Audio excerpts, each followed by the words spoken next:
Stuka carried one main bomb, and a window was provided so that the pilot could see that it was lowered by a trapeze to clear the propeller's arc before launching. This was peculiar to dive bombers.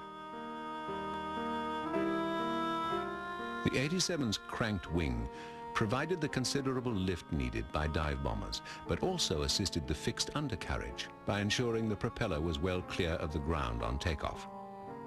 Large trailing edge flaps, typical of most Junkers models of the time, helped to stabilize the aircraft, especially in the dive mode.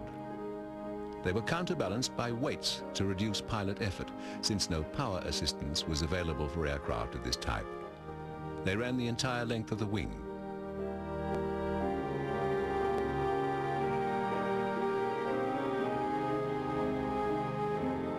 The Stuka's wing had to be exceptionally strong, first to bear the stress of the aircraft as it pulled out of a screaming dive, and then as the foundation to the fixed undercarriage, where it had to absorb some of the impact of landing.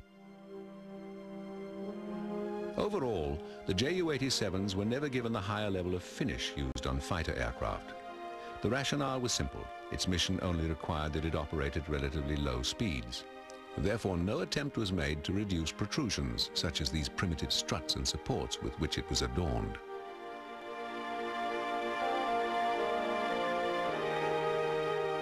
Even the undercarriage was as basic a device as possible.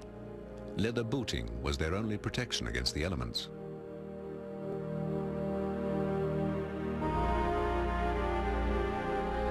And the rivets that festooned the wing were never flush with the surface as they would be with a potentially faster aircraft. The other benefit of pragmatism was service in the field. Given the various battlefronts in which it would have to fight, it was important that the aircraft be easily repaired and adaptable to improvisation. There were clever points too. If one wheel strut had been shot away, the remaining gear would make safe landing impossible. To offset this risk, both struts were fitted with a cartridge that would blow the surviving wheel clear.